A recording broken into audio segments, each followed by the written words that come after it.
Hey everyone, welcome back to another exciting episode of Attack Productions. Today I'm back up joined once again by Austin and Jake. What's going on, y'all? I almost cut Austin off. How dare you? I put Austin specifically first because he always cuts people off. I'm so used to being first that it threw me off. Well, I'm sorry. Today's matchup is Austin versus Jake. And conveniently enough, it's kind of like Jake versus Jake. So Jake brought Hatchhyack. He was going to play Hatchhyack. But some cool things came down the line, and Jake now has an amazing metal leader. Thank you, TCG medals, or metal TCGs. TCG medals. TCG medals. Goodness, let's just start. Let's just keep going. It's a phenomenal gold leader, Trunks and Vegeta. It looks amazing. I think Jake actually got his in that day. He was going to play it anyways. I'm like, well, here's another reason to play it. So he gave Austin Hatchhyack to play tonight, which, if correct, is the first time you played Hatchhyack, right? It's the first time I ever played a black deck. So really, yeah, I have somehow played this game for like 3.5 years and have never actually played a black deck. So you'll see me reading a lot of cards and being like, Jake, how does this work?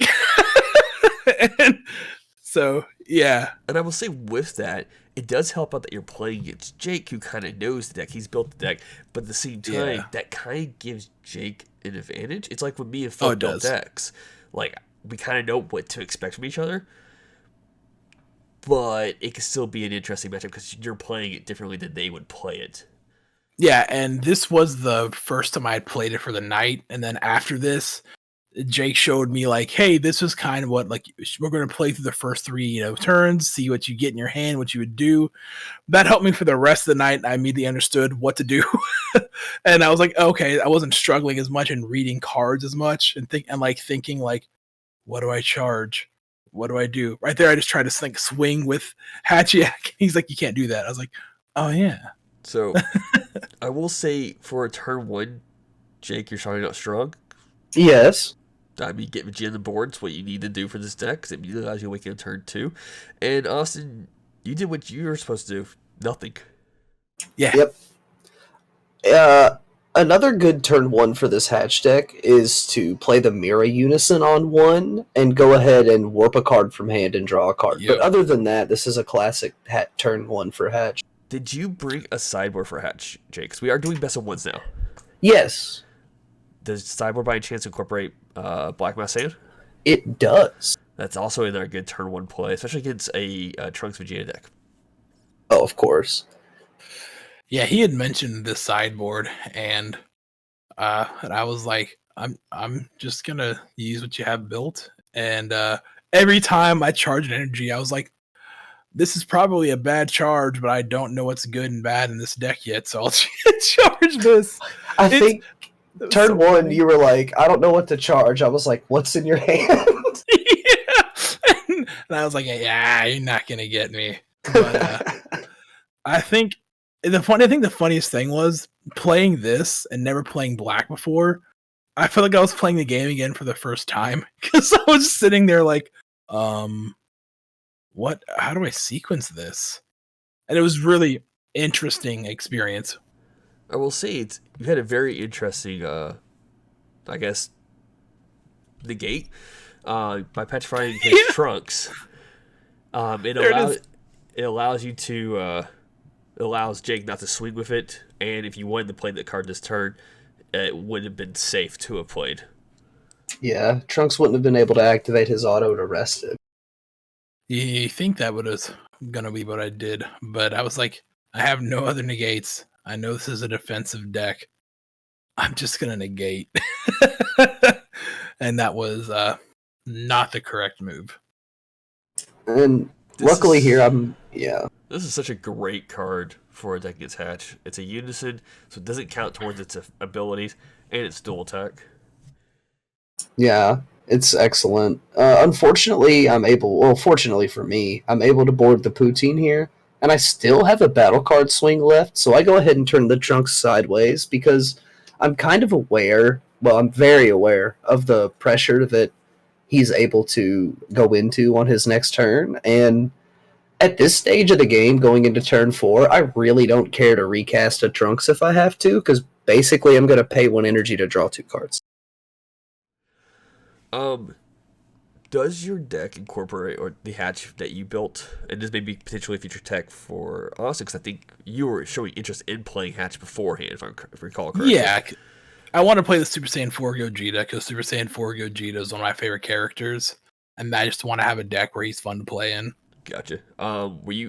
Is there an idea of playing the blocker Gogeta, which could pop that Trunks? Now, granted, it was still coming to rest mode, but it is a good barrier snipe card. You actually can't use that card in Hatchhyack because it requires a Black Saiyan leader to fuse, right. Unfortunately. Okay. So, as much as I would love to have some barrier removal in Hatchhyack, you're kind of just going to have to rely on your leader ability to keep those barrier cards at bay. I always forget certain archetypes require certain things when I don't play those ones. And that's the only one. SS3 does not require a Black Saiyan leader. SS4 does not require a Black Saiyan leader. Just Gogeta Fearless Fusion for some reason. And I think Marvelous Might may as well, but I'm not as studied on that card as I am the other three. Gotcha. And that, doing an overwhelm that allows you to draw 2 warp one, if I'm correct, is such a good first play for you on this turn because it allows you to proc both the Poutine and the Trunks for you to go to any other effects from here on out. That was the whole process of that because I was like, I want those gone, though, because I don't care. I can only swing once, with a card anyways, Hatchhyack. So I can just get around that because I'm not going to want to swing with Trunks. I'm going to want to pick another card. So this is me debating everything I can do and thinking there's a lot of that in this match tonight where I couldn't figure out what route I needed to go or wanted to go because I think here I was debating on getting a card in my hand or doing this with the Trunks. And Trunks is a good option. It fills your drop rate back up, which you guys do correct in a second. And it's a dual attack. Is it 20 or 25? It's 20.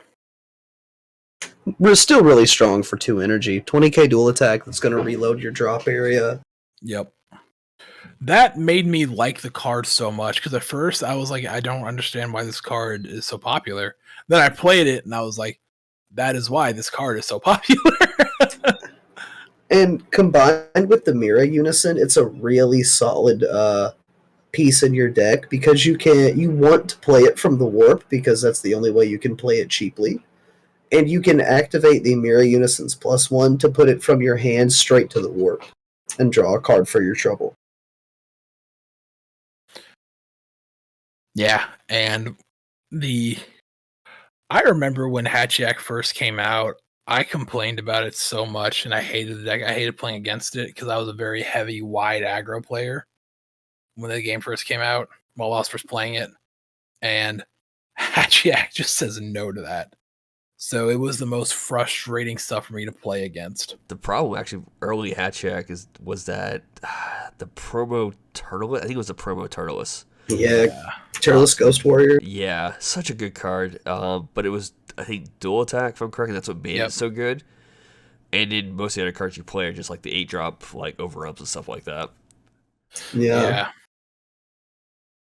Oh, another problem when Hatch first came out is that unisons didn't exist. That's true. So basically people were getting their leader swing and one other attack, and that's it. Shout out to Hermit Style. They sent me this sweet token when I bought some cards from them. And I used that for all of my 0-5 tokens now. I just colored in the 1 on the 15k power. So shout out to those guys. That's pretty cool. You colored that in? I didn't notice you colored it in. I tried to get it close to the color of Roshi's pants, but you can see it kind of stand out a little bit. It's still pretty cool, though.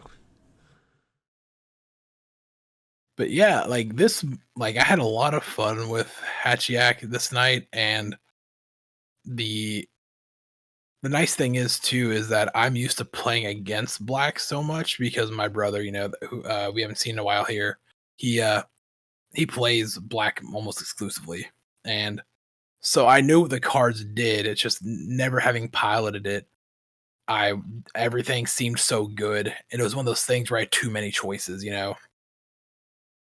And this board he has here, so stressful. You have 2 dual attackers, 1 unison, 1 battle card, and a leader swing.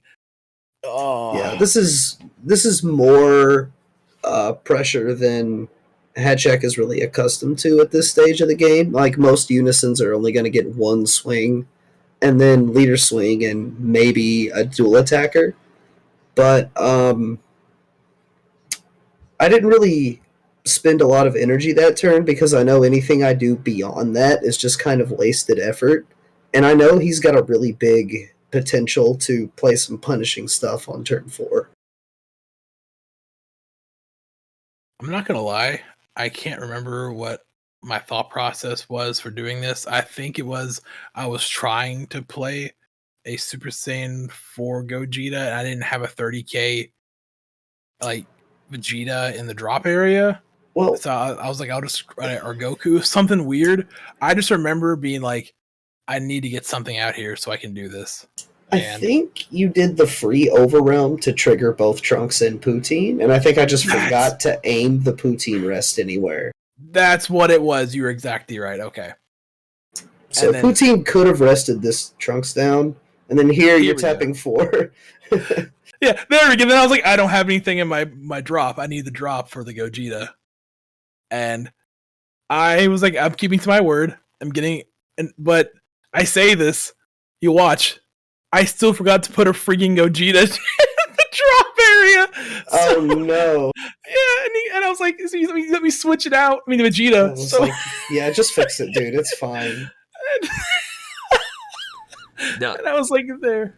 Does that Gogeta? I know it's an activate main, so it's not part of the Union. It's not part of Patora. Does that matter on the power? Nope. No. Just as long as the character name is correct, which is what makes it so versatile. Yeah, that's why I was just so frustrated because I was just like, and then he rested it immediately. I was like, I know you're gonna do this, but I already said I was gonna do it, so I'm gonna still keep to my word and do it. And I was like, and it's rest. Okay, there we go. I like how like he starts tapping forward. You'd be like, no. It's like, well, hang on. Well, I'm gonna take that back now. It may have deflect. Hang on. Yeah. Well, building the deck, I kind of know what you can tap for. Unfortunately. Yeah. And this is actually a slight misplay with the 8-drop. It actually has to attack to come back into active mode. Yep. But I think Austin's exact words at this moment were, dude, just kill me. So we just kind of kept playing. Well, because I think I asked you, I was like, because he's like, I kept it in there. He goes back to active mode. I was like, oh, does it? You're like, yeah, at the end of the turn. I was like, oh, okay, and I just restood it, and then you just steal it. It doesn't matter. I think the Trunks dual attacking is what like confused me into thinking the Gogeta had attacked me. If you guys heard my video from earlier in the week, I was pretty cruddy feeling this day, so my head wasn't exactly clear. This video will actually drop before that one does. We recorded out of order this time. Oh, well, if you tune into that video, you will hear my state during this event. This here, though, is when I realized I was sitting there. I was like, wait, he has 2 dual attackers, and now a triple attacker, and then his leader swing. I'm like, at this point, I was like, just end it. End it. I think I just start taking. I think it's where I'm thinking, and it just clicks in my head that your Unison's still in active mode. Because that's when I'm just like, It's one of those games where you would probably scoop this if it wasn't a camera game. You know, like not you, but like a player in this situation would probably just scoop and go to game 2. But we like to try and finish out games on camera. Plus, we only have best of 1 here we're doing, so it's like there's no point in scooping just because you never know in best of 1s. Exactly. Now, I will say, I don't know how much it would have changed. We've already established the Gogeta what is a misplay. It shouldn't be in active mode. Pan doesn't restand the card anyways, so like, you wouldn't have had those attacks there. Oh, I didn't attack with Pan, looks like. So that's one swing that I missed out on. So it's kind of hard to know, but I would have lost. Yeah. I would have lost. Like there's even after this combo, I still have a 20k dual attacker inactive. So like I know, like we were playing this, like I knew it was in my hand. I was gonna try to steal Gogeta back. I was so excited, but because I showed Toa, then I was like, wait, I'm just dead. Yeah. So even if he didn't have the attack, whatever it was, I know I would have lost. I had 2 unisons in my hand. I had only those 2 super combos for combo pieces and maybe another one. I didn't have a lot, so I would have lost. So with that being said, I hope you enjoyed today's matchup. Keep in mind, his buttons up all over the screen, and I'm going to kind of, pass it to somebody. Let Jake make the mistake so you don't have to. Read your cards, know your plays, and fluff out.